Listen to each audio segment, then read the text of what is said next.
Fala, gente, tudo bem? Nós aqui de novo no Dialogar para Avançar para começar um novo formato, um novo quadro do programa chamado Fala Deputado, aonde eu vou receber os deputados aqui da região de Joinville, sejam eles com mandato ou no exercício do mandato, que tem suplentes que estão atuando no momento, né? E outros deputados que assim visitarem a nossa cidade e quiserem conversar conosco, a gente vai estar recebendo.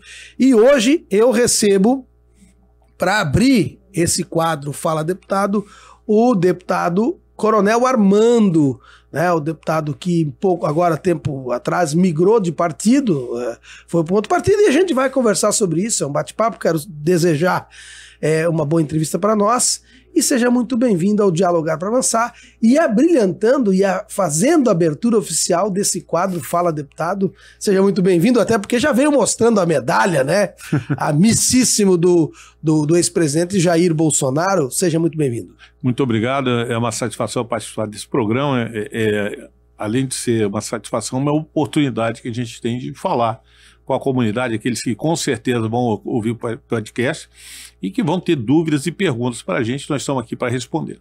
Eu quero só dar um recado aos amigos, né, que dizem que eu não tenho coragem de falar com as pessoas do outro lado do pensamento político que a gente defende. O nome do programa é Dialogar para Avançar, e eu tenho um prazer enorme em receber pessoas que pensam diferente, porque isso faz parte da democracia, a gente poder conversar e dialogar sobre os temas que permeiam a nossa sociedade, ao nosso Brasil, e é isso que a gente precisa discutir e debater. Mas vamos lá, Coronel Armando, primeiro para a gente entender quem é o Coronel. O Coronel é joinvilense, é da onde veio, e o porquê e como é que veio parar em Joinville. Conta um pouco dessa história bonita, né? Porque...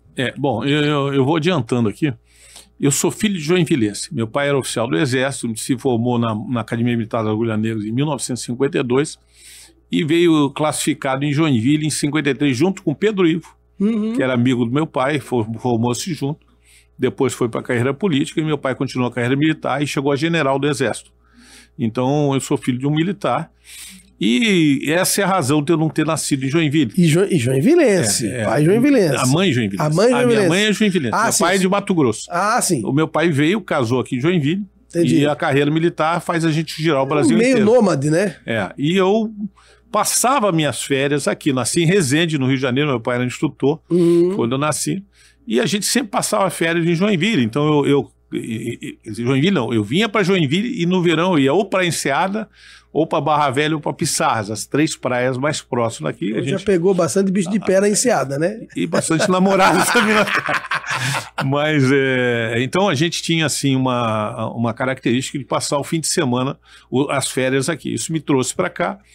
Posteriormente eu fui para a carreira militar também, e quando eu me formei na AMAN, eu sempre quis vir para Joinville, abrir uma vaga, e eu cheguei aqui em 1980, fiquei até 82, casei em Joinville, minha mulher é de Joinville, então com isso ampliou meus laços aqui, rodei o Brasil, servi mais uma vez em Joinville, tive filhos em Joinville, e minha mulher é filha única, então com isso, no final da minha carreira, a minha mulher queria voltar para Joinville, era um anseio dela voltar. A gente estava morando em São Paulo, muito bem em São Paulo, mas ela é filha única e acabamos voltando.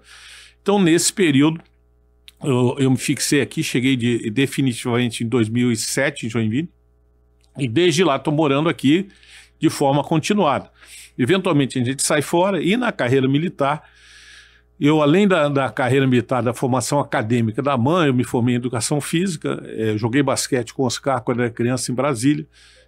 Então conheceu o Alberto Bial? O Alberto Bial, sim, mas ele é bem mais novo que o Oscar. Sim. O Bial sempre estava no Fluminense e o Oscar começou lá no Vizinhança em Brasília, eu joguei contra ele, acompanhei a carreira dele, eu digo como referência. Eu joguei também um pouco no Exército, fiz a Educação Física. Depois aqui em Joinville, quando eu estava aqui, eu me formei, iniciei a faculdade de Direito no Guimbalo, me formei na Unisul, no Tubarão, onde eu comandei, fiz Administração Pública na UFSC e agora me formei em História na PUC, na Faculdade Católica de Marília, EAD, mas são áreas que eu atuei, fora as pós em diversas áreas, docência superior, gestão de recursos humanos, política, estratégia, sou auditor da BVQI, auditor de qualidade, então tenho outras áreas, e também na iniciativa privada eu fui diretor da FT, firma de segurança aqui de Joinville, fui diretor de outras empresas aqui também, então tive uma atividade... Currículo é grande.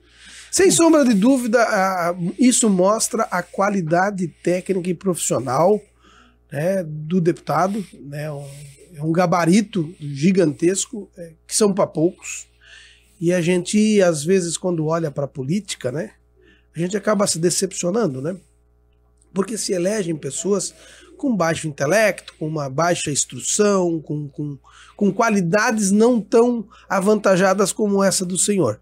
E isso nos coloca numa condição de ter um bom deputado que tem conteúdo para fazer bons projetos e saber o que é certo e o que é errado. Isso é muito importante para a vida pública e para os eleitores terem o norte e saber em quem votar, né? Bom, inicialmente eu tenho um bom currículo e não que isso seja a única referência da gente, a pessoa tem que conhecer os valores da pessoa, a carreira, o que ela fez antes, e porque muita gente vem para a política sem ter tantas coisas, mas ele é um bom político. O político sempre vai ter assessores, às vezes se critica assessor, mas o deputado tem assessor, então eu preciso de um assunto jurídico. Se eu não sou formado em direito, eu vou consultar alguém para me ajudar. Mas é muito mais fácil quando eu conheço o tema. E o tema da administração pública também conheço, fui administrador, fui gestor, comando de unidade por 6 anos, então também sei como se aplicam as verbas públicas, que é uma das coisas que mais assim dificulta o gestor, é o conhecimento da administração pública. Eu acredito que quando você administra um quartel do batalhão, né, não se difere em nada de uma administração, de uma prefeitura, do governo do estado. Claro que às vezes acho que por menor, né?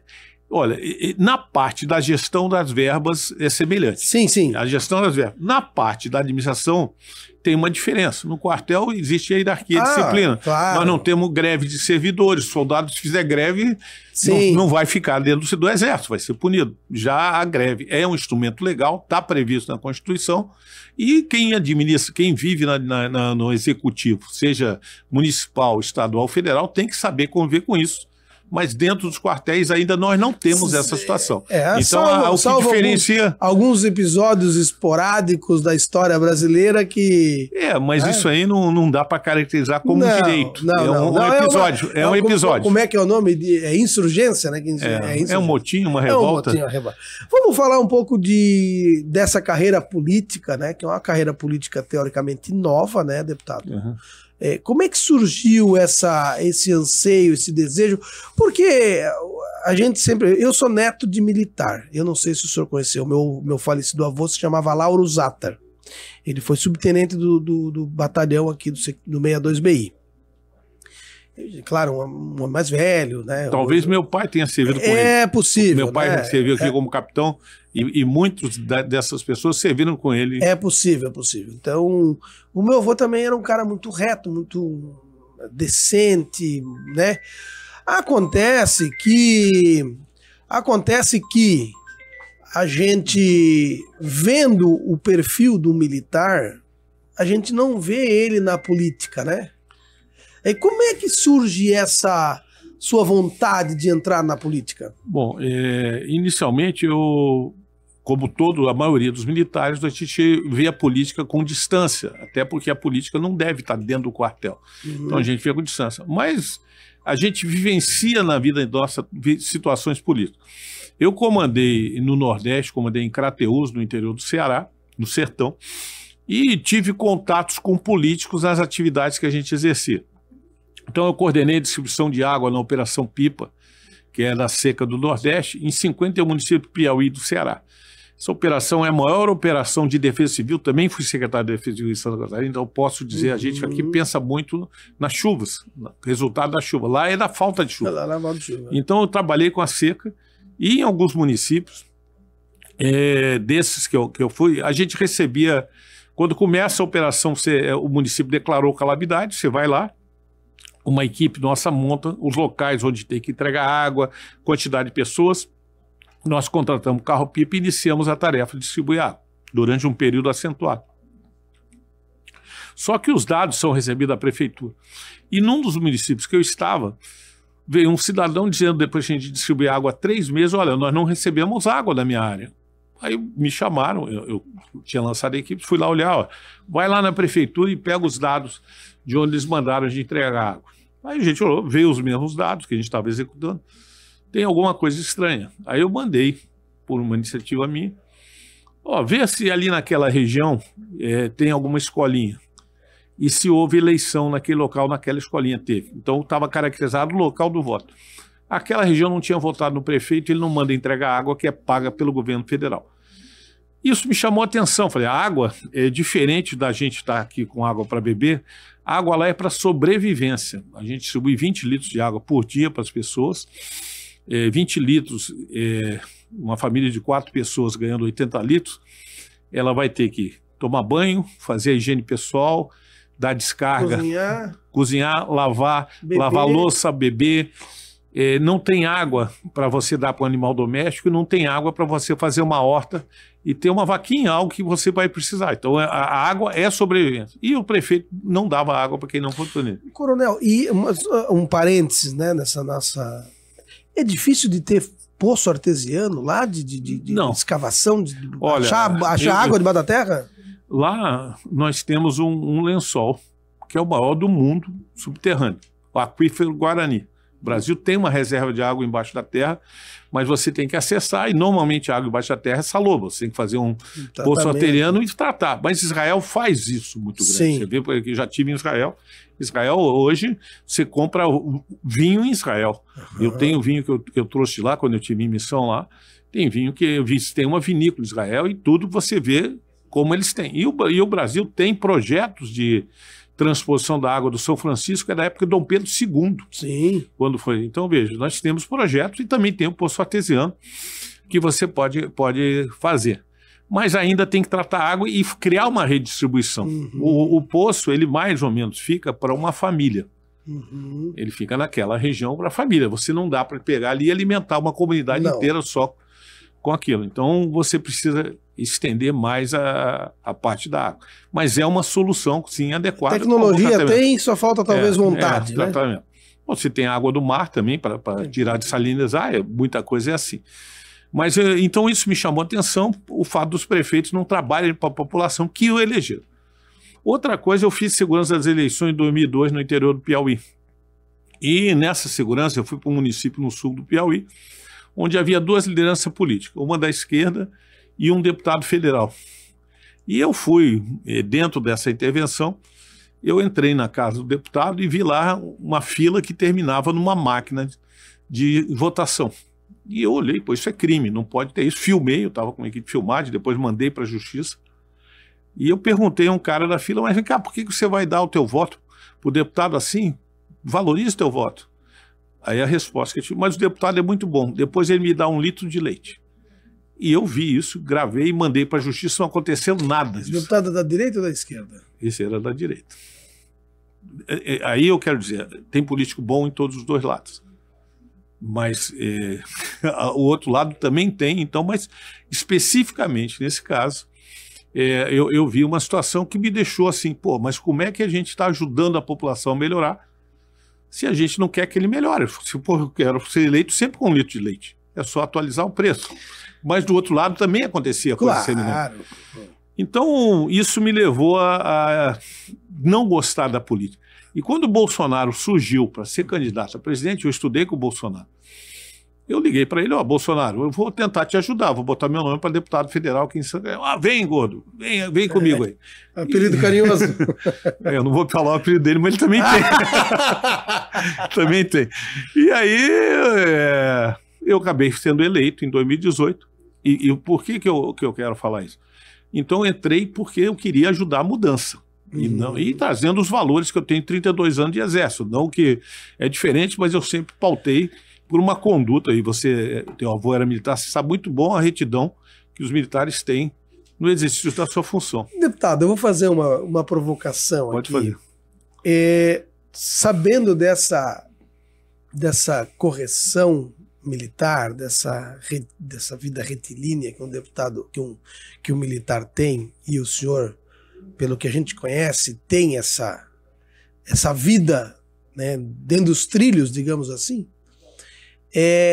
olhando para o episódio, e aí eu fiz uma brincadeira, no reservatório de água de Gandu, né?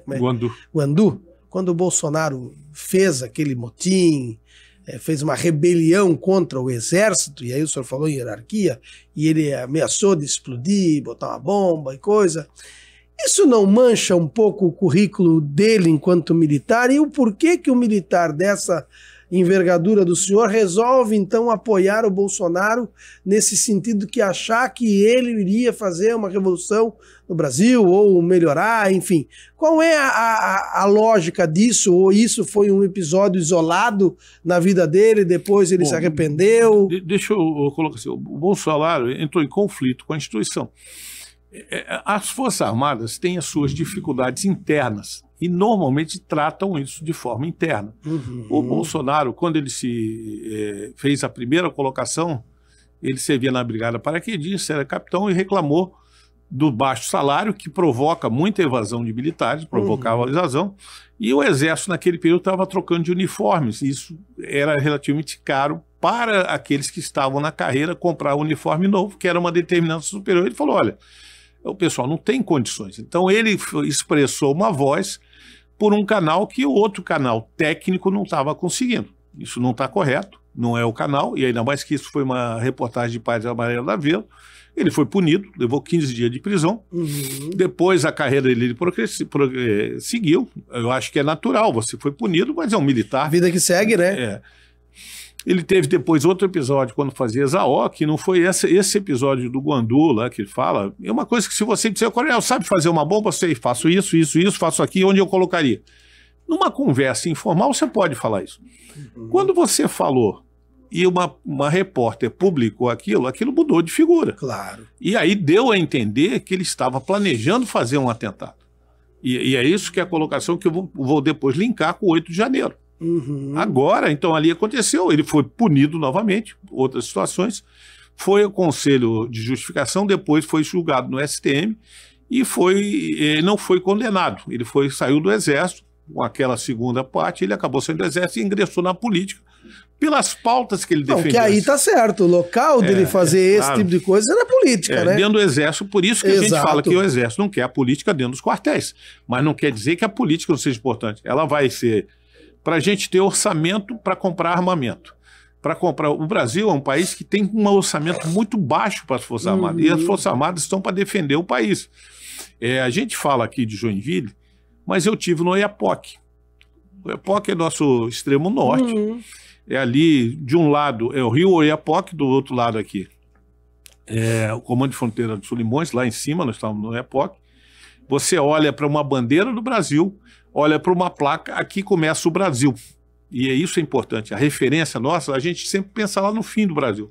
Mas lá eles dizem que começa. Começa. Então o Brasil começa por todos os lugares e lá tem um soldado, que podia ser eu que estaria defendendo a nossa fronteira. Então a gente tem que ter... E onde as pessoas não querem ir. Pouca gente quer ir para a Amazônia. Então eu quero dizer que o Exército tem sua função. E só que você não adianta você não ter uma arma, não ter radares. Hoje você tem que botar a tecnologia, tem que ter drone, tem que conseguir defender. Então a gente tem, na política, a solução para priorizar o orçamento. É óbvio que você tem que priorizar saúde, educação, segurança pública, mas a defesa e a soberania do país estão nas Forças Armadas. É aquele que jura defender o país com o sacrifício da própria vida. Poucas profissões colocam esse tipo de juramento. É verdade. Até hoje eu lembro do meu juramento, ele não tem prazo de validade. Perante a bandeira do Brasil, pela minha honra, prometo cumprir os deveres de oficial do Exército Brasileiro, dedicar-me inteiramente ao serviço da pátria, cuja honra, integridade de instituições defenderei com o sacrifício da própria vida. Todo mundo que serviu às Forças Armadas faz esse juramento. E isso é um lema de soberania nacional. Então, quando a gente fala disso, é importante o político na coisa. Agora, é óbvio que no passar dos anos, você vai amadurecendo. E o que você fala na juventude, quando você fica mais experiente, você vai mudando, vai amadurecimento. Isso se chama amadurecimento. O Bolsonaro, no início da vida dele, ele ainda não tinha essa maturidade que hoje ele tem, que tinha E sempre a gente vai se transformando. A gente pode dizer que todo jovem nasce na esquerda e depois no final vai mudar para a direita. Eu não quis falar isso, mas é a tendência, vamos dizer. A tendência é a mudança para o lado da direita. Quando você começa a pagar a conta e não recebe mais mesada, mas a esquerda gosta da mesada. Mas quando você começa a pagar a conta, você se dá conta que não pode ser da esquerda. Esse negócio de mesada, deputado, não é só a esquerda que gosta, né? Eu estou dizendo... Na época do tal do mensalão, o próprio partido do Bolsonaro estava envolvido até a tampa com o mensalão, né? Não, olha, o Brasil, infelizmente, quando você fala de política, você associa muito com corrupção. Mas o nosso país tem muita corrupção em todos os setores. Tem. Aí eu vou puxar o teto, o judiciário. Será que não tem corrupção no judiciário? Mas nada é conseguido acertar em cima do judiciário. Até a gente descobre aqui, por exemplo, o juiz de primeira instância, às vezes é pego com a boca da botija, com o batonzinho na cueca, né? Qual é a punição do cidadão? A aposentadoria compulsória. Mas eu não critico o juiz de primeira instância, porque ele é um concursado. Se ele estiver errado, é lá. Mas ele entra por um concurso. Agora eu estou fazendo crítica a ministros dos tribunais superiores que entram por outros canais. Vamos lá, vamos dar um bypass aqui, vamos direto para Brasília, que nós estamos vivendo um turbilhão, né, de situações que necessitam a gente conversar um pouquinho, né? E eu sou um dos críticos ferrenhos da forma de como é feito as indicações que são políticas no STF. E aí, meus amigos, não adianta querer dizer que o cara que vai ser... Claro, tem que ter um notório saber jurídico, tem que ter uma vida ilibada, mas é indicação política. Imaginamos o seguinte, o Bolsonaro, presidente, ele diz assim para ti, ô gordo, eu preciso indicar o ministro do STF, cara, e tu é o cara. Não, presidente, tô aí para disposição, se eu precisar, vou te indicar. E aí tu vira ministro do STF. Um cargo bom, tem um salário legal, você tem todo um staff por trás, né, a blindagem. Quem que não quer, né? Poder, ministro da Suprema Corte. Mas aí vai uma votação polêmica que precisa desassociar essa questão política do notório saber jurídico. O que vai pesar? A indicação política ou os ditames da regra do regramento jurídico? É uma questão. Eu não quero que o senhor me responda sobre isso, né? Mas eu quero responder. Não, estou dizendo dessa questão dos ditames ou a vontade política, porque eu não sei a cabeça dos ministros que estão hoje, mas é uma coisa que a gente tem que botar uma interrogação, né? Olha, eu queria colocar assim, primeiro, quando eu falei do juiz, o juiz que passou num concurso, ele tem uma carreira que começa com um concurso. Agora, se individualmente ele errar, ele tem que ser punido. Certo. Isso é lá, e nós temos que acertar a punição. Isso dentro da lei. Ok. Dentro da lei. Agora vamos voltar no STF. Eu sou autor de várias propostas limitando o poder do STF hoje, que está desequilibrado. Uhum. Eu sou autor agora de uma PEC em que a abertura do processo de impeachment do ministro do STF, ela se estende à Câmara dos Deputados. Nós podemos, pelo artigo 51 da Constituição, abrir processo de impeachment de presidente da República, vice-presidente e ministro do Estado, que são os cargos principais. Mas não podemos abrir para o ministro do STF, Procurador-Geral da República, Advogado-Geral da União, Conselho Nacional de Defesa e Conselho Nacional de Justiça. Por que esses são cargos menores? Uhum. Então eu fiz uma PEC que a gente poderia abrir. Uhum. E a história mostra que já foram abertos 2 processos de impeachment de presidente da República, Collor e Dilma. E nesse parênteses, teve uma diferença nos 2 processos. O Collor perdeu os direitos políticos. Uhum. E a Dilma foi cassada, mas não perdeu os direitos políticos. Houve um desmembramento da própria Câmara, não? Houve uma ação ilegal do ministro Lewandowski, que era indicado pelo Lula. Político. Então, eu respondo a tua pergunta por isso. Porque, por coerência, a Dilma teria que perder os 8 anos sem... E não teve. Então, são interpretações que a esquerda não comenta. Por outro lado, por que eu defendo? Até hoje, nós só afastamos um ministro do STF na história. Uhum. O ministro que foi afastado chama-se Barata Ribeiro. Em 1893, Ele era prefeito do Rio de Janeiro, fez várias medidas positivas, o presidente da República era Floriano Peixoto, logo no nível da República, e o indicou para o STF.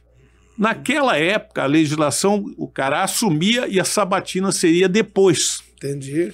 E a sabatina dele ocorreu 10 meses depois, 1894, e ele foi reprovado na sabatina. Ele não comprovou o notório saber jurídico. Ele era médico. Pô, ele caiu. Pô, era médico. O presidente também. Mas vamos só chegar no ponto. Manda aí pro Conselho de Medicina, né? O cara foi, mas ele só foi afastado porque era médico, ele não foi impeachmentado. Sim. Então, ao longo da história do STF, nunca alguém foi afastado. E aí entra por que eu defendo a minha PEC. O Davi Alcolumbre agora disse, se tiver 81 decisões, a assinatura de todos os senadores, eu não pauto. Ele falou mesmo isso? Falou. Então, o que eu quero dizer? Quer dizer, que adianta ter lá... Não adianta, vai... Tanto o presidente da Câmara e o presidente do Senado só trabalham sob pressão. Não estou dizendo trabalhar esse tema. Certo. Porque eles fazem muitas alianças para serem eleitos, esse tema só trabalha para pressão. Então, eu tenho essa PEC, eu tenho uma outra PEC, um outro PL, que coloca que na próxima eleição nós vamos, além de votar o Executivo e o Legislativo, nós vamos avaliar os ministros do STF.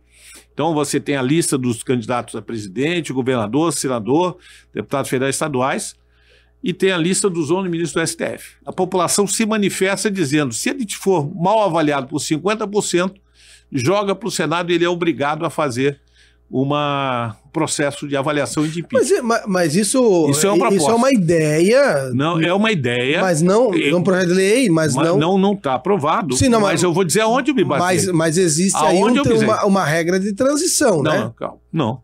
O Japão poderia ser agora. É só aprovar a lei eleitoral agora em outubro que nós podemos fazer isso. Onde é feito? A gente tem que sempre olhar para fora. Eu sou estudioso. O Japão já adota isso. Há anos o Japão adota. Então, quando... já que Deixa eu explicar como é. A escolha dos ministros no Japão é da mesma forma. Mas eles são avaliados. O ministro do Brasil nunca é avaliado. Quer dizer, se você puder uma pesquisa, o STF hoje é a instituição mais odiada do Brasil. Tirando os esquerdistas, que aí hoje aplaudem Alexandre de Moraes e tem vídeos que criticavam. Depende muito do ângulo, do momento. Não só do momento. É uma avaliação. Eu acho eu estou dizendo o esquerdista, é a conveniência. Então, o que eu coloco? No Japão, o ministro indicado, ele na primeira eleição, depois, no ano que ele foi indicado, na primeira eleição ele vai ser avaliado. E aí vai ser avaliado pela população que ainda não o conhece. E 10 anos depois ele é avaliado de novo. Isso não poderia também fazer para o próprio parlamento também? O parlamento não tem esse poder. Não, mas da população, de tempos em tempos... o meu projeto de lei, a população avaliar. E avaliaria nas eleições, a cada 4 anos. Claro, porque aí a própria avaliação seria a eleição, né? O plebiscito, que na verdade torna-se o plebiscito. Claro. Você não está votando, mas está avaliando. Se ele for reprovado, ele teria que se explicar. Mas aí na eleição... Tem um projeto de lei do senador Cajuru de unificar as eleições, né? E também de... Olha, não é do Cajuru, é outro projeto. É outro. Mas enfim, onde eu quero chegar é o seguinte, temos essa avaliação do STF e de 2 em 2 anos, na eleição municipal, poderia ter uma avaliação do parlamento. Olha, porque tem muito parlamentar ruim, né? Olha, eu defendo, como eu tenho pós em recursos humanos, quando você contrata uma pessoa, a primeira coisa que você recebe dele, abriu uma vaga, pega 10 currículos para essa vaga, vamos olhar o currículo, vamos chamar esses candidatos para entrevista, eu vou ser entrevistado por quem vai me contratar, ou alguém do setor. Esse aqui são os melhores, contrata, por 3 meses o teu contrato é temporário.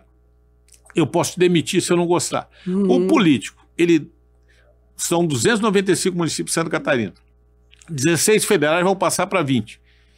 A maioria dos municípios não conhece o deputado em que vai votar, nunca viu na vida, nunca vai ver, e nem entrevistou, nem pesquisou quem é.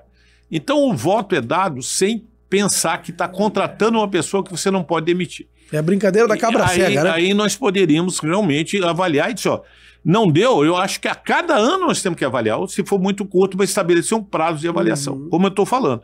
Por que eu falei da eleição? Porque eu já tenho 26 pedidos de impeachment do Alexandre de Moraes lá em Brasília. 26, todos engavetados no Supremo, no Senado. Seja pelo Davi Alcolumbre da primeira vez, seja pelo Rodrigo Pacheco, seja Davi Alcolumbre, sempre engaveto. E o que eles dizem? Que as assinaturas não são confiáveis. Pode fraudar. Dos abaixo-assinados. Agora tem 41, né? Mas, não, estou falando quando é população, iniciativa popular. Sim. Numa eleição é confiável, porque você se identifica para votar. Então, se a população reprovar o cara, ela vota. E eu coloco mais, assim, a gente tem que estar atualizado com o mundo. O México, em 1º de janeiro desse ano, a presidente Silvia do México, que é do grupo Quarta Transformação, eles tinham como bandeira fazer eleição para juízes.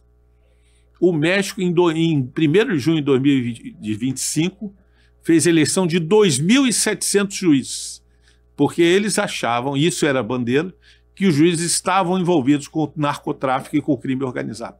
Então resolveram que a solução era eleger, pode não ser a melhor, mas mudar o juiz. Isso é uma inovação que não foi dada... Será que o juiz que concorreu não tinha o dinheiro do narcotráfico? Não, eu concordo. Mas eu estou dizendo... São nuances, né? Mas é uma inovação. Ah, claro. Você caracterizou que o teu poder está corrompido. Uhum.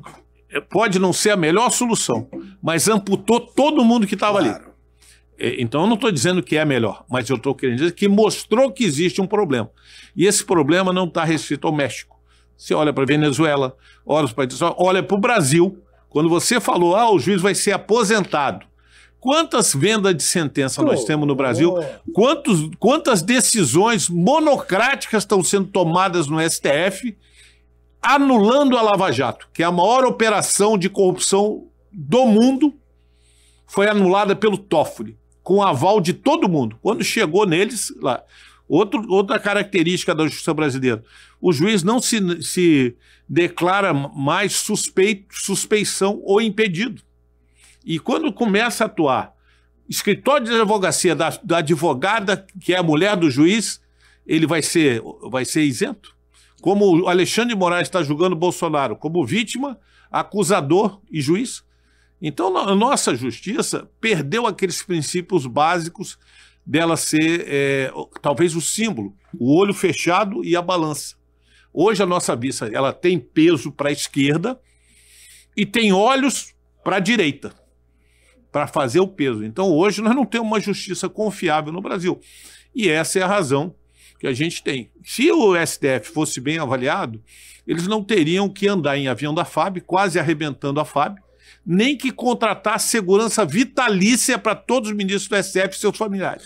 Paga por nós. Deputado, nós tivemos um episódio ali atrás em que foi chamado de lava-toga, né, em que faltou apenas uma assinatura para se abrir um processo, para se abrir todo tentar mudar essa situação do judiciário brasileiro. E não foi aberto por falta de uma assinatura, e a assinatura que faltou foi a do Flávio Bolsonaro, o que culminou até no rompimento de alguns senadores, né, que eram da base aliada do Bolsonaro e se insurgiram contra esse fato. Um foi também, acho que o policial lá, Major Olímpio, né, de São Paulo, né, que era Bolsonaro e tal, e houve um rompimento. O próprio senador Cajuru, que era Bolsonaro e rompeu com ele por causa disso, né? Por que não aconteceu a lava-toga? O senhor conhece esse caso? O senhor é amigo da família, né? Eu não conheço em detalhes esse caso. Eu não conheço em detalhes. Mas eu sempre fui a favor da lava-toga. Uhum. E o que acontece no Brasil é que hoje o foro privilegiado, que antes protegia os políticos, hoje é um instrumento de pressão do STF sobre políticos. A gente sempre defendeu o fim do foro privilegiado para que não protegesse os políticos. Hoje ele, ao contrário, é um instrumento de aperto dos políticos. Se eu for para o STF e visitar o STF, o local mais importante do STF deveria ser o plenário onde ocorrem os julgamentos. Uhum. Mas não é. O STF, na minha leitura, hoje, o que é mais importante é a cozinha e os eletrodomésticos que ficam na cozinha. Um freezer, onde ficam os processos de todos os parlamentares, ficam ali, e um micro-ondas, onde vem pelo Congresso, minha PEC, vem ali, eu preciso de 171 assinaturas para ela poder ser encaminhada para votação em duas eleições, maioria absoluta na Câmara e 2 no Senado. Mas eu preciso das assinaturas iniciais. Quando começa a colher assinatura, então todos parlamentares. Aí o STF acompanha tudo que envolve a ele e vai lá no freezer e pega ali, esse deputado que assinou, tem processo? Tem. Tira o processo dele do freezer e joga no micro-ondas. Esquentou uma carne, 10 minutos para esquentar uma carne. Aí ele avisa para o deputado, olha, o teu processo... Tá quente. Nós agora... Requentamos ele. Nós vamos colocar. Ou tira a assinatura, não vai. Vou dar um exemplo. Renan Calheiros. Mas aí por que o cara tá lá? É porque fez coisa errada. Não, mas eu concordo, eu não tô nem preocupado. Eu acho um erro ter um freezer. Pra mim já devia salpicar todo mundo, né? Deixa eu te falar, claro, eu também concordo. Mas vamos dar um exemplo de um senador que teve 41 processos prescritos. Prescrito é falta de ação no processo. Renan Calheiros. Renan Calheiros teve 41 processos no STF que prescreveram. Quem é Renan Calheiros? Senador que na época foi deputado com Collor, depois virou senador, mudou do lado do Collor para o MDB, hoje é do MDB, foi presidente do Congresso, renunciou a presidente do Congresso porque foi descoberto que havia dinheiro público pagando um amante dele, que era jornalista. Aí ele renunciou em novembro e foi reeleito em janeiro. Na próxima eleição ele foi reeleito.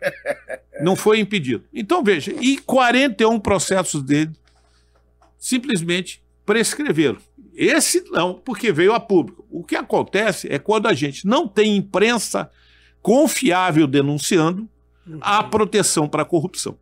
E a imprensa tem que denunciar A e B. Claro. Não só o A ou B. Você falou um tema aí que eu discordo, eu não conheço, mas nunca concordaria com isso. Se eu tivesse ali, eu teria botado minha assinatura e não tirava a minha assinatura. Hoje o senador Amin, ele fez uma nova proposta de CPI, de vazar-toga, pela que está aparecendo em relação ao judiciário. Então eu vejo muito claramente que o nosso problema está na desarmonia entre os poderes. Hoje outra proposta minha, acabar com o nome Supremo Tribunal Federal. Eu fiz uma proposta de mudar para Corte Constitucional Brasileira e não Supremo. Na Alemanha é Corte Constitucional Brasileira. Porque não é Supremo Tribunal Federal. Não, e Supremo da ideia de superioridade. E aí Corte, na verdade, o que eles têm? Eles têm que ser o guardião da Constituição Federal. Todos os casos que são omissos na Constituição Federal ou que há dúvidas... Só na Constituição. Né, vai para essa corte, vai para a Corte, né? O nosso problema, eu vou falar, nós estamos muito focados no direito, mas eu vou puxar para essa área. A nossa Constituição, ela nasceu com 250 artigos, que trata, além da organização do Estado, que são os capítulos iniciais, títulos iniciais, ela trata da vida na sociedade. Então ela regula meio ambiente, ela regula os direitos indígenas, ela regula a cultura, ela regula coisas que poderiam ser reguladas em leis infraconstitucionais, onde você tem mais tempo para debate. Então. Jogou na Constituição, isso deu poder ao STF de intervir em tudo que se relacionasse a quase tudo, porque ela não ficou só na organização do Estado. Além disso, ela tinha 110 disposições transitórias. Hoje ela tem 35 PECs, alterações da Constituição. Mas hoje nós temos uma Constituição. E, atualmente, o STF abandonou a Constituição e criou outro regulamento dele, além da Constituição. Qual deles que eu acho que é o principal? O STF não respeita a Constituição quando ele usa o regulamento interno do STF para definir que os julgamentos são na primeira turma e não na corte que vai julgar o presidente. O maior julgamento da história do Brasil, da história inteira, é esse julgamento do protenso golpe do 8 de janeiro. E esse problema, essa disfunção que nós estamos vendo, não é culpa do parlamento e não fazer leis mais claras e botar dentro da legislação federal freios necessários que está faltando? Vejam, a Constituição de 88, ela veio depois do regime militar. E o pessoal fala ditadura, eu falo regime militar, e eu quero que tenha tempo para eu falar do regime militar aqui. Eu acho que vai ficar para uma próxima. Quanto tempo eu tenho? Nós já estamos quase se encerrando já. Mas então eu queria falar um pouquinho disso. Mas o que acontece? A Constituição funcionou muito bem no início do regime, da nova República. Porém, no momento que a indicação dos ministros do STF deixou de ser técnica e passou só política, eles passaram a atuar politicamente. Hoje, o próprio Barroso falou, nós não somos mais um poder, nós somos uma ação política. O STF nunca poderia falar que faz essa atuação política. Lógico, não. Nós não poderíamos falar, nós derrotamos o bolsonarismo. Nós não poderíamos falar certas coisas, aí eu volto para a eleição de 2022. Não poderia o STF ter atuado da forma que atuou. O Brasil só está nessa situação por culpa do STF. Quando o Bolsonaro tomou posse, 1º de janeiro de 2019, eu estava no TSE. A Rosa Weber pegou e levantou uma Constituição e deu para o Bolsonaro. O senhor tem que respeitar a Constituição. Eu te pergunto, quantas vezes um presidente recebeu a Constituição? Antes? Nenhuma. O Lula recebeu em 2022? Não. Só o Bolsonaro recebeu uma mensagem política do STF. Subliminar. Depois o STF veio anular a Lava Jato e liberar o Lula. Quem fez isso? O STF mudou a interpretação e todo que já tinha sido condenado em 3 instâncias, inclusive o STF, liberou e autorizou concorrer e na condução do processo impediram o voto auditável. Eu estava em Brasília. O Barroso foi um dia antes na Câmara, que tinha uma comissão de 35 deputados que já haviam declarado voto e nós iríamos fazer o voto com a impressora. O Barroso esteve lá com 11 líderes. No dia seguinte, no dia da votação, 11 deputados foram mudados para votar contra o voto auditável. Então, isso não é uma interferência política? A lei do impeachment diz que é. E isso não é considerado pela grande imprensa. Outro detalhe, vamos comparar, se isso não tivesse ocorrido, com a eleição da Argentina em 2023. Quem era o Milei? Era deputado, né? Não. O Milei era professor de uma faculdade de economia, excêntrico, tem aquele cabelo de topete de Elvis Presley. Ele era professor da faculdade de economia que defendeu pauta de direita, não era o primeiro das pesquisas, concorreu com o ministro da economia do Macri. A eleição começa às 8 da manhã, quando ela termina a eleição, com o voto impresso, ganhou o Milei. Alguém contestou o resultado da eleição da Argentina? Não. A partir do resultado comprovado, o Milei virou presidente e o governo virou oposição. Mas o voto era... Igual seria papel? no Brasil. É papel? Não, eletrônico, mas com impressora. Uhum. É o que nós queríamos. O STF não permitiu. E havia vídeos anteriores do Barroso elogiando, do Gilmar Mendes, todos elogiando a impressora. É só buscar na internet.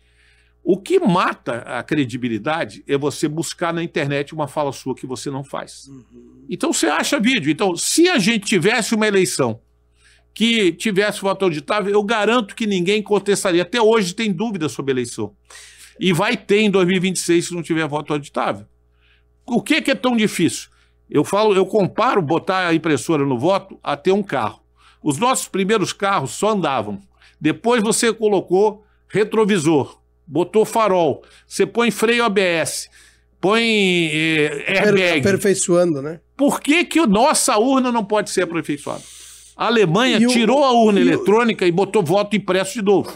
Então a questão... E o que é que está faltando? Está faltando, aí eu vou dizer, medo da direita vencer a eleição. Com a eleição, com o voto impresso, a esquerda nunca terá chance. As pautas que a esquerda defende, todas elas defendem coisas.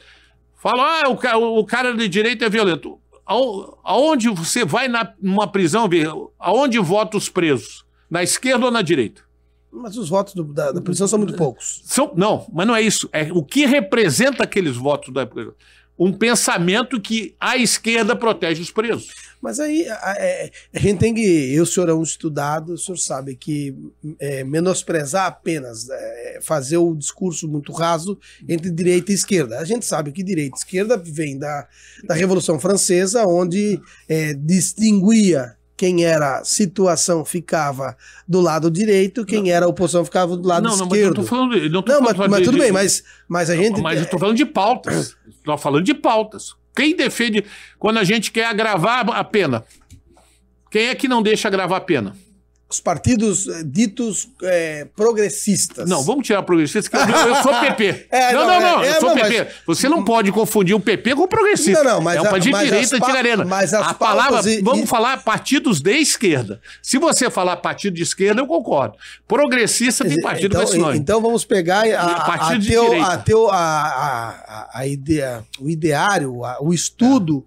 ou a filosofia da ferradura na política. Aí tudo bem, nós vamos equalizar o meio, direita e esquerda. Exatamente. Tá bom, aí dentro quando você fala progressista... Dentro da teoria da ferradura... É isso que eu quero dizer, é direita e esquerda. A Revolução Francesa foi direita e esquerda, não progressista e não progressista. Claro. A palavra que define é direita e esquerda. Isso vou para a Revolução Francesa. Vou voltar agora. Queria falar mas que nenhum dos dois partidos eram comunistas. Eles não, era só direita e esquerda. Sim. Mas eu estou dizendo que os partidos de esquerda no Brasil defendem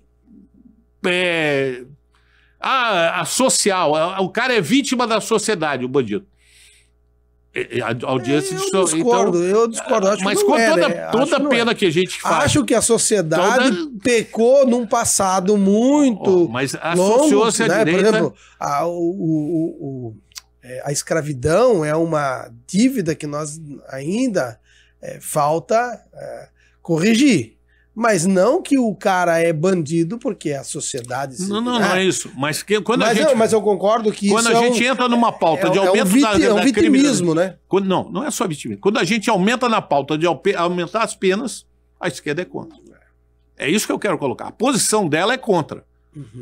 Nesse ponto. Eu queria poder falar um pouquinho de anistia. Vamos lá. Se você me der um tempo, depois você corta aí. Não sei se tem alguém para chegar. Depois tá tudo certo. Nós estamos na internet. Nós estamos na internet, né? Não tem tempo. Então, você pode me perguntar sobre o 8 de janeiro, ou anistia. Então, estamos à disposição. Pode falar. Então, vejam. Hoje nós vivemos um julgamento do 8 de janeiro. Eu fui em várias manifestações e a maioria das pessoas foi em manifestação. E a família, pessoas idosas, crianças, levando Bíblia, levando bandeira no Brasil, levando algumas faixas contra o STF, sim, mas uma faixa que aparece ali como aparece na televisão. Mamãe, eu tô aqui. Parece faixas, o cara está dando uma mensagem. Nunca se caracterizou aquilo como a tentativa de um golpe, e sim uma insatisfação com a condução do país, principalmente a intervenção do STF. E acabou, eu digo, se o voto tivesse sido impresso, nós não teríamos nem a reunião do Bolsonaro com os embaixadores, mas aquela reunião que tornou inelegível, ela aconteceu antes do Fachin com os embaixadores, dizendo que o sistema brasileiro era confiável. Em julho de 2021, o Bolsonaro fez aquela reunião, e o Fachin antes tinha feito uma reunião dizendo que o voto é confiável. Meu amigo, qualquer coisa tem que poder desconfiar. Qualquer coisa, não pode desconfiar, tem que aceitar se eles não querem melhorar. Então ali levou um problema. Quando houve o 8 de janeiro, não foi pessoas daquela massa. Existe uma turba manipulada, mas quem deu início àquelas coisas são pessoas infiltradas. Isso a gente pode olhar, a tal da Ana Priscila, você vê o cara que quebrou o relógio, você vê aquele fotógrafo da Reuters tirando uma foto do cara chutando a porta, manda voltar para tirar foto. Ali nunca foi apurado direito e nós tínhamos mais de 100 câmeras que pudessem ser filmadas. O Ministério da Justiça, o Dino apagou as imagens, só ficou 3 imagens. Então, veja, isso nada foi falado. Agora vamos voltar para a anistia. Foram presos no arrastão mais de 1.600 pessoas. Pessoas que estavam lá, que foram manifestações. É como se eu tivesse do jogo do futebol aqui, Vasco e Atlético Paranaense, aqui em Joinville, que deu aquele quebra-pau. Eu fui preso naquele bolo e não estava lá. Quer dizer, eu estava lá, mas não estava nem participando. A maioria das pessoas se afasta. Eu vim no estádio e acabei sendo preso. Então, se você... E o direito, ele individualiza a pena de acordo com a sua participação. Não, lá foi todo mundo. Então, eu acho que, primeiro, é o início desse processo. Por isso que se defende a anistia, que é algo que foi um vandalismo. Mas muita gente não foi processada. Não. Todos que foram presos foram. Mas no direito conseguiram, fizeram um acordo e tal. Não, fizeram um acordo que iam ter aulas de democracia. Todos os presos foram processados. Então isso não é. Claro, não, foram processados. Todos que foram, mas aí o cara, para não ser preso, você vai fazer um termo que vai ter uma aula. É isso que eu quis dizer. Mas é uma ameaça. Não faça e você vai ser preso. Lógico. Então, veja, a justiça não é para ameaçar. Me desculpa, a justiça é para julgar. Quando ela me obriga a fazer um curso, uma coisa, eu não estou te prendendo. Não, tá sim, porque eu não tenho a liberdade de dizer que eu estava ali, porque eu era contra, mas não fiz nada. Então, há uma condução do processo. Mas eu volto para a anistia. Eu sou formado em História. Meu pai trabalhou com Médici, Geisel e o Figueiredo. Trabalhou na área de inteligência. Eu conheço bem a história do Figueiredo. O Figueiredo nasceu em 1918 e em 1932 ele tinha 14 anos. Ele era filho de militar como eu. Em 1932 nós tivemos uma Revolução Constitucionalista 32 em São Paulo. São Paulo entrou em guerra civil com o Brasil, em 32. Dia 9 de julho começou essa guerra, dia 2 de outubro ela terminou. Mas por que começou essa guerra?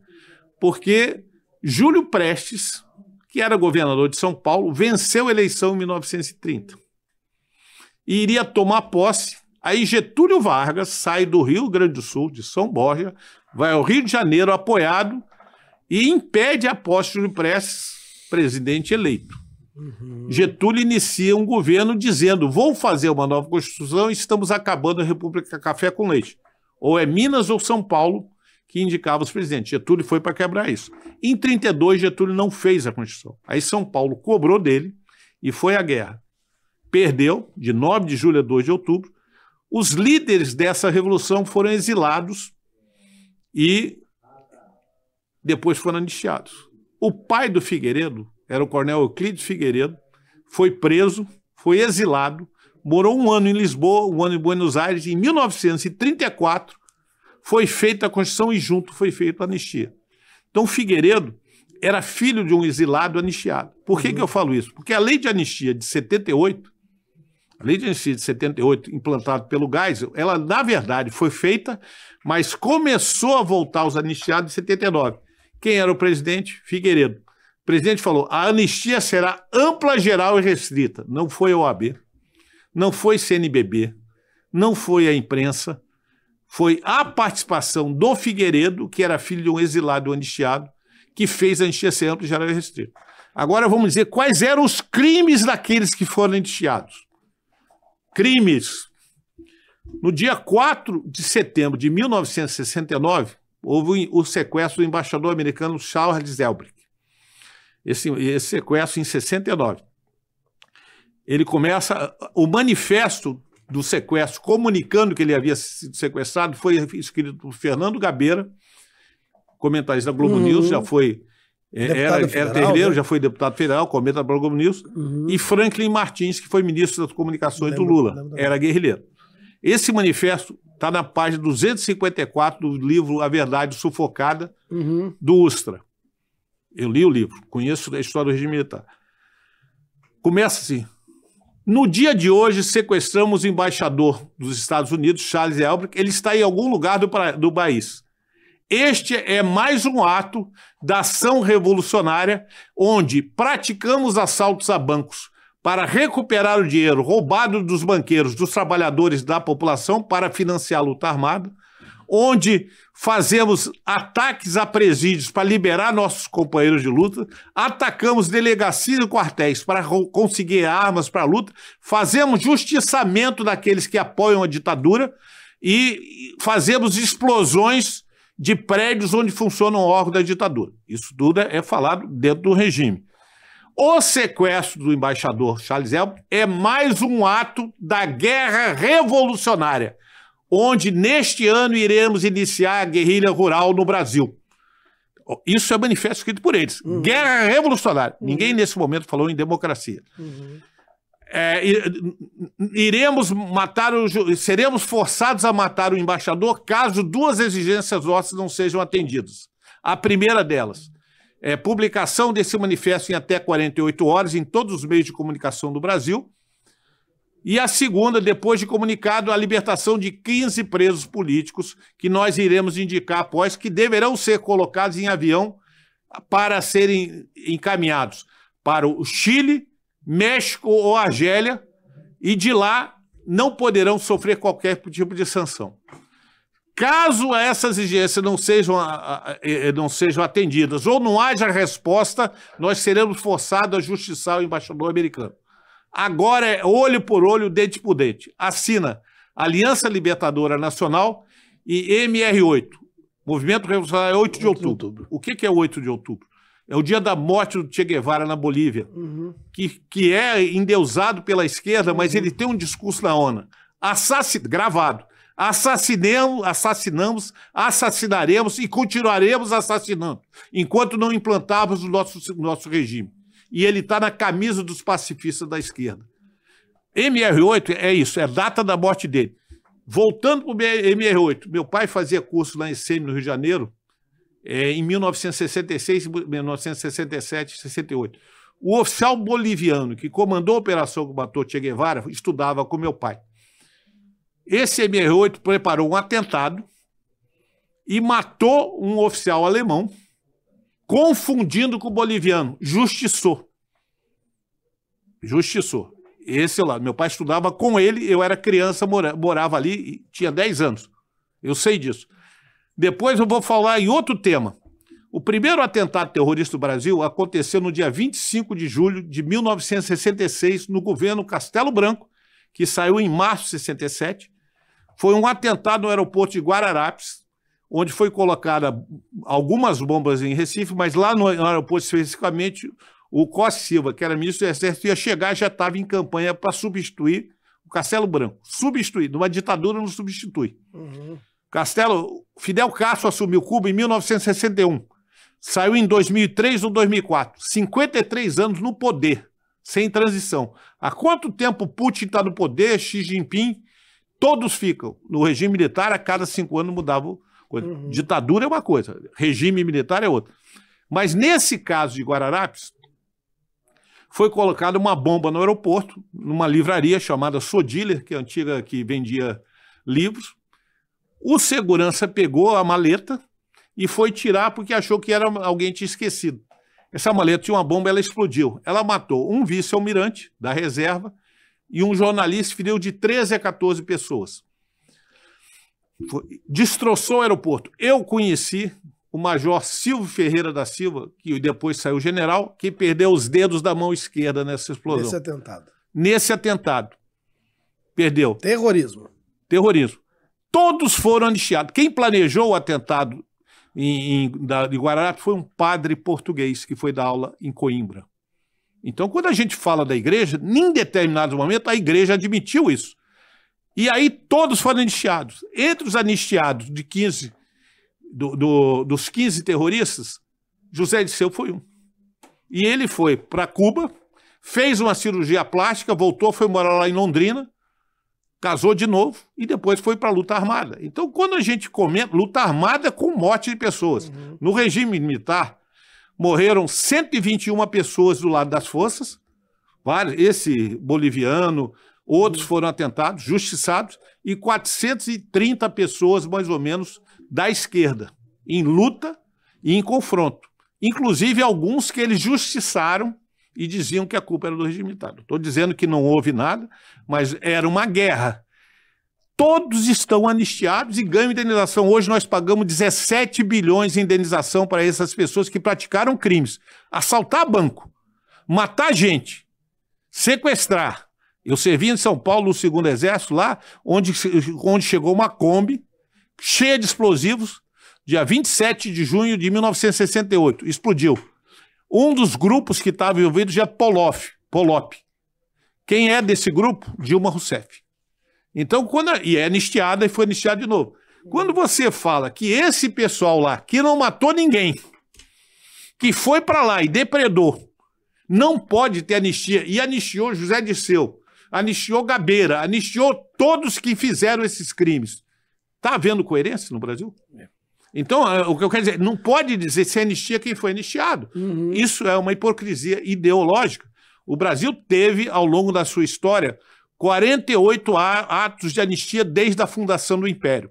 Todas as vezes que terminava um conflito de anistia. A maior revolta no país foi a Revolução Farroupilha, que começou em 1835 e acabou em 1845. foi assinado o Tratado de Ponte Verde, em São Gabriel.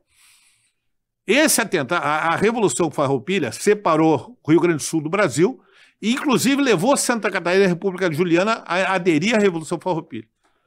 Ela terminou com a solução do conflito, que era uma coisa do imposto do charque, carne seca, mas como ela terminou? Resolveu o problema do imposto e integrou o exército Farroupilha ao exército imperial. Bento Gonçalves, que era líder dos Farroupilhas, ele foi integrado ao exército imperial como general.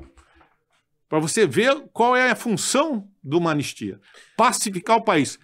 Só para voltar. Vamos só para encerrar. A bomba atômica no Japão. Nós soltamos 2 bombas atômicas. Esse mês de agosto caracteriza 80 anos do fim da Segunda Guerra Mundial. Teve 2 etapas. A guerra na Europa, 8 de maio, com os países aliados, menos para a Rússia, que é 9 de maio. E agora, 15 de agosto, exatamente hoje, é o final da Segunda Guerra Mundial na frente asiática. Hoje. Porque dia 6 de agosto foi lançada uma bomba em Nagasaki e no dia 9 de agosto foi lançada uma bomba 6 de agosto em Hiroshima, 9 de agosto em Nagasaki. Só que Nagasaki, isso deu um azar, não era o alvo da bomba. O alvo da bomba era Kokura, que é uma cidade próxima, mas quando passaram por Kokura não tinha visibilidade, eles foram para o alvo secundário, que era Nagasaki. E aí mataram. Que eu quero... E depois do 15 de agosto, que é o fim da guerra, hoje, e hoje também falta um ano para iniciar as eleições, campanha de eleição, houve a coisa. O Japão é aliado dos Estados Unidos, a Alemanha é aliado dos Estados Unidos. Mesmo tendo morrido muita gente. A anistia é pacificação. O Brasil não vai pacificar enquanto não for tratada a anistia como o real significado dela. Uma balbúrdia, um vandalismo. Tem que punir quem fez vandalismo, sim, mas proporcionalmente ao que ocorreu e não da forma exagerada como está sendo feito. Aí eu acho que o Brasil pacifica. Mas era o que eu queria dizer para você. Eu quero dizer que o deputado aqui é uma enciclopédia, né? Muito conhecimento, e se pudesse a gente ia ficar 2, 3, 4 horas aqui conversando sobre vários temas. Mas eu quero me comprometer de lhe convidar só para falar de história. Pra gente terminar essa prosa, porque é uma prosa gostosa e eu acho que o diálogo faz parte da sociedade para a gente avançar, e o conhecimento é fundamental. Eu, deputado, eu sou a favor de dar um contra-out-del no Brasil. Concordo. Reiniciar o sistema. Nós precisamos reiniciar tudo. Eu penso que a nossa Constituição Federal ela já está defasada. De 88 para cá, muita coisa evoluiu tecnologicamente, né? Os nossos crimes, antigamente tinha crimes, hoje em dia já tem outros, né? Nós precisamos avançar. Então, nada melhor que um contra-out-del. E eu vou mais além. Enquanto a gente tiver essa dualidade, esse extremismo, tanto de um lado quanto do outro, a gente não vai conseguir essa pacificação que todos nós gostamos. A convergência para o centro se faz necessário, porque para dar equilíbrio, a balança ela só fica desajustada quando o peso está mais para a direita ou mais para a esquerda. Ela se desajusta. Para ela estar ajustada e equilibrada, tem que ter os 2 pesos iguais em ambos os lados, e isso é trazer as coisas para o centro. Era isso que eu queria dizer. Deputado, muito obrigado. Pode terminar agora as últimas palavras, as conclusões finais. Eu queria agradecer a você essa oportunidade. Estou à disposição para responder as perguntas, o questionamento que eu falo. Quero dizer que eu não sou extremista. Eu conheço história. E dentro desse ponto, eu concordo plenamente contigo. A gente pode divergir, mas tem que convergir. Exatamente. E nem a extrema-direita ou a extrema-esquerda. Nós temos que ter centro, direita e esquerda. Eu acho que a palavra extrema tem que ser afastada da política. É direita, centro, esquerda e conversão dentro das pautas que sejam comuns. E naquela outra se discute e a maioria vence. E eu vou trazer o senhor para a seara política, né, já que o senhor é deputado, e dizer que a política é a arte de juntar os pensamentos diferentes para convergir para frente. Muito bem. Muito obrigado, gente. Esse é a primeira de várias reuniões do Fala Deputado, né, dentro do quadro, dentro do programa Dialogar para Avançar, e você é meu convidado de estar toda quarta-feira no Dialogar para Avançar e todas as sextas-feiras às 20 horas com o Fala Deputado. Abraço e até a próxima.